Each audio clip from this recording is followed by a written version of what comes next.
Hey guys, what's up? IrishEmerald here, coach of your Wexford Wailords, and welcome to our Week 8 team building video for you guys today, where we are going up against CJ, coach of the Baltimore Oriolus.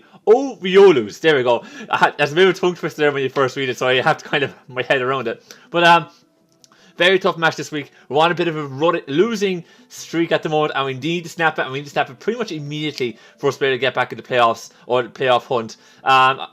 Unfortunately, I think for us to guarantee playoffs, we need to win the next 3. And if we don't win the next 3, and we say we win 2 out of 3, we are relying on favour of some other people to get in. So that sucks for obvious reasons. But hopefully we can turn this thing around and get back into form. CJ is one of our tougher opponents in our conference this season. He is, I think, joint top with Frosted, who we faced last week. So hopefully we can bounce back. Hopefully we can get a performance in. And we'll see how it goes from there. But CJ's team, as you can see above me now, consists of Breloom, Diggersby, Drudigon, Heatran, Heloisk, Megalopunny, Necrozma, Quagsire, Sneasel, Togekiss, Venomoth, and he has the access to the Poison Neem as well as a Z-Crystal. So an awful lot of scary options there. An awful lot of major offense on the physical side. Breloom, Diggersby, Megalopunny, major threats. Necrozma is so flexible as well, he can do it awful things. He's got Sneasel in the back too, which can be quite frightening. And the other side of it, he's got a couple of other monsters too, like Heatran, Heloisk. Necrozma can be special too, and Togekiss. That, to be honest, it's just a tough, annoying team to kind of deal with. But hopefully we have the team to be able to kind of deal with it and hopefully pick up the W this week. Some of you guys who've been on the channel for a while probably look at CJ's team and you're probably looking at Megalopunny, Heloisk, and a couple of others. You're thinking that's definitely my kind of draft, because those would be ones I would have traditionally have picked. So it's going to be kind of tough having to kill all favourites, but that's just the way it is this season. So hopefully we have the team to do it, and I might as well just get stuck right into it. So out in front we have Crimson, our Mega Scizor, and hopefully we don't get caught like we did last week with it. But we're just going to be very careful. Mega Scizor is here to check the Breloom, and if Diggersby is choice, to be able to check that as well. Now, because Diggersby does get access to Fire Punch, but outside of Fire Punch, we eat every single Diggersby hit, which is fantastic. So definitely something to watch out for.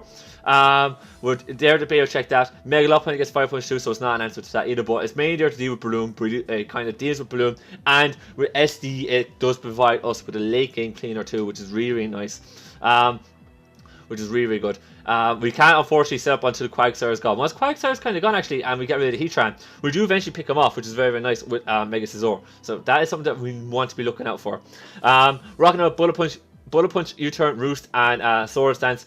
Fully Fizz Def to deal with the physical offense that he's got here. But really, once we kind of get rid of a couple of his main offensive threats, main walls that check Mega Scizor, we can click SD and we can start picking things off with Bullet Punch, and that would be absolutely fantastic. Quagsire, Heatran would be being the 2 main ones. Once those are gone, we're in great shape. Scizor also puts a good bit of pressure on Togekiss as well with Bullet Punch. So when Togekiss can get Fire Blast and Flame Sword, so it's not like an answer to come in on Togekiss, but it is one that can kind of come in and click Bullet Punch and do huge damage to the Togekiss, which is really good. So that's what we're looking for. After that, we got Spirit, Lycanroc does cone the choice band, rocking out Accelerock, Jilron, Crunch, and Zen Headbutt. The move set, or the move pool that we have here allows us to hit everything very hard. EV wise, we actually are running max attack. You're probably wondering why we're not 252. The 252 doesn't give me like another stat here, so if I put like 252 there, or do I actually get another stat? No, hold on, never mind then. Let me remove the 4 here. That was a small mix-up. I thought that was the case, but no. Level 50, 252 attack, 4 in HP, so we get the odd numbers so come in more often, and then max speed. We're running max speed because he's got Heloisk, so we don't want to be speed time with that. So we're running max speed there with the Jolly Nature. And as I was saying, the move pool kind of hits everything. We have Accelerock, Jilron, Crunch, and Zen Headbutt. Accelerock deals with the Sneasel and the Togekiss very nicely. Drillrun deals with Heatran. Crunch deals with the Necrozma, and Zen Headbutt is kind of our neutral kind of move when we're in, and we know we're going to be seeing Quagsire come in, because Quagsire is going to be switching to Lycanroc, so Zen Headbutt is the play there just to get big damage off on that as much as we can. And it also hits the Breloom super effectively, and it hits the Venomoth too effectively. Oh, sorry, Accelerock is there for the Venomoth too. Totally forgot about that. So we have like moves to be able to hit all those kind of monsters very, very nicely. We're running Choice Band because if we don't run Choice Band, we don't get as much damage off as we would with Life Orb and Expert Belt, particularly under Diggersby. That's something that's definitely a bit of a threat. So running Choice Band was kind of mandatory because if it's late game and we have Diggersby down to say 50%, I need to be able to click a Choice Band Accelerock or Choice Band Drill Run to get the damage off, or just basically anything with Choice Band so we do the 50%, because if we don't do it, Diggersby will be able to come back and just kill us with one of his moves, and we're going to be in big trouble. So that's the kind of threat there with that. So wait and see. Hopefully it goes well, and it could do a bit of work for us. After we got Beyblade or Hitman top, holding the leftovers with Mach Punch, Toxic, Rapid Spin, and Close Combat. Max Fizz Death this week, and this is our answer for Diggersby and the Mega Lopunny. Yeah, for those 2 months, very, very scary. Mach Punch kind of hits the Diggersby and the Mega Lopunny very, very hard no matter what. We have Close Combat to potentially pick up a huge KO on it. If it gets later towards the game, and we know that he has to kind of stay in to get damage on, hit my top, and go for the Close Combat, get the huge KO on it. We have that option there. Rapid Spin to kind of get rid of the rocks that Drodagon's going to be able to put down. We've got to be very, very careful of that. And Toxic for, say, the likes of Quagsire or Drodagon that would be wanting to come in on the Hitmontop when, say, Diggersby or Mega Lopunny's in. We can go for Toxic and start wearing them down through that. So that's the kind of deal with Hitmontop. Hopefully it can kind of do the work, wear out the Diggersbys and the Mega Lopunnies of this world, and we allow us to kind of clean up late game after that. So that's the idea with Hitmontop, just to be able to deal with other things that our Mega Scizor, our fully Fizz Death Mega Scizor cannot. Next up, we have Raphael, our Zero Aura, holding the Expert Belt, rocking out Plasma Fist, Fake Out, Close Combat, and Grass Knot. 252 HP, 180 in attack, 76 in special attack. That special attack investment, despite the negative special attack nature, it still allows us to Oko Quagsire if it's like a full Fizz Death Quagsire and if it's not a Rindo Berry kind of set. So we do mad damage to it there. I wouldn't be surprised to see Rindo Berry, but at the same time we still have the coverage to be able to absolutely nuke the Quagsire if that is the case, which is really, really nice. I have Plasma Fist to literally smack the Togekiss, really, really hard, which is great. I have the Close Combat to deal with the Heatran, the Heliolisk, a few other things like that, the Breloom. Not the Breloom, sorry, the Diggersby if it's like a Choice Band set or Life Orb set. The Sneasel, that kind of thing, we just kind of come in, kick a move, do damage to it, and for the Mega Lopunny. Fake Out is actually there to kind of phase his more, to help phase, potentially late game, his priority. So he's got a lot of nice priority in Sneasel, Diggersby, and Mega Lopunny. Fake Out would allow me to just stop that in its tracks and slow that momentum down for him, which is really, really nice. That's something that we're definitely going to be playing into our hands to kind of deal with. So that's the reason why we have the moveset there. I'm running max speed because I can't remember what it is. There's a Choice Mon. Was a Choice Heatran. I think it was Choice Diggersby actually. A Choice Scarf Diggersby doesn't outspeed us.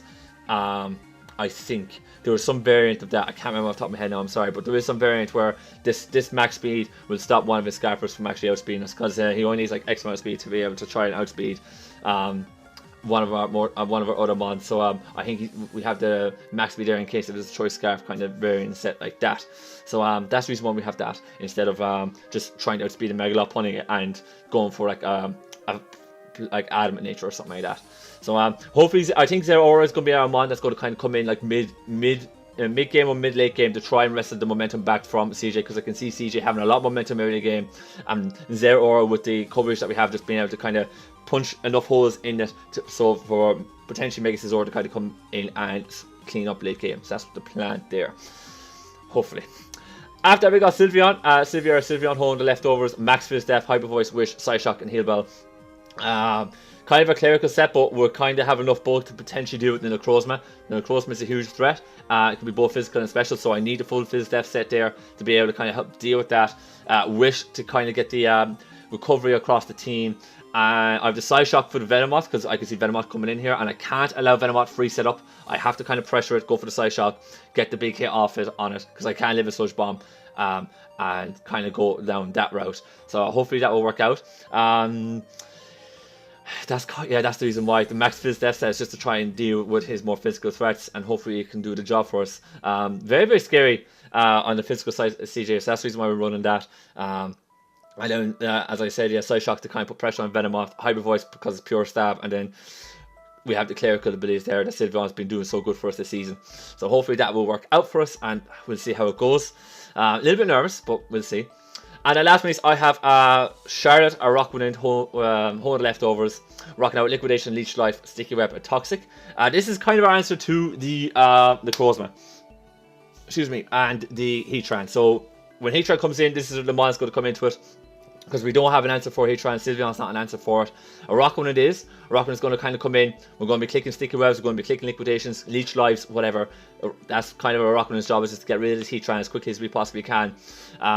If he sees Heatran not being able to put in the work against the Rockwind, he might switch out, going to Druddigon. I can get my Sticky Webs, I can get my Toxic off. That kind of thing. I can see that happening very, very easily. He might go into Quagsire as well to kind of slow us down, which would be really, really nice. We can get Toxic off on that, go for Leech Lives. You get the idea there. So hopefully that will work out for us. Sticky Webs for us this week is very, very nice because it does slow down his Scarf Bonds and basically allows my or a little bit more space to work in, and my Choice Banded Lycanroc gives them a lot more space to be able to work and operate in. Leech Life is from the Crozma to kind of come in and smack that as hard as we can, and Liquidation is just a fantastic move with Water Bubble, and it does smack the Heatran very, very hard. But that is the team, guys. Hopefully I kind of explained that in enough detail for you. A little bit more detail this week. We're trying to cover as much threats as he's got. His physical offense with Breloom, Diggersby, Mega Lopunny, terrifying, and then he's gotten very nice set with Venomoth. I can see Venomoth coming or Heatran coming, one or the other, to kind of deal with the Sylveon, but I don't see both. But we'll wait and see. I can see Druddigon coming just to get 3 rocks up. His hazard support actually is insane. That's the reason why we needed to hit him on top, not just for Mega Lopunny, but for his hazard support, or for our hazard support, because he gets rocks up so easily against my team with Druddigon, Heatran, and the Crozma as well potentially. So he gets an awful lot of options there. And the Crozma is so scary because it's so versatile. That's going to be a huge threat throughout the match. But yeah, guys, that is the team. Hopefully it can do the work against CJ. We can bounce back, get another win in the column. It's going to be a very, very close match because CJ is fighting for that #1 seed. I'm fighting to get back to kind of put my foot back into the playoff races and all that kind of good stuff. So it's going to be a close type match, and hopefully it'll go in our favor. But yeah, I'm going to wrap it up here today, folks. As always, if you enjoyed today's video, please click the like button down below for me. If you guys got answers, or got any comments on the team and whatnot, please let me know in the comment section down below. I'd love to hear them. And if you want to see more Wexford Wailords UBL action coming away on this channel or more content in general, please smash that subscribe button down below for me and click that bell icon. On that note, I'm going to be out of here. As always, thank you guys so much for watching, and I'll see you next time.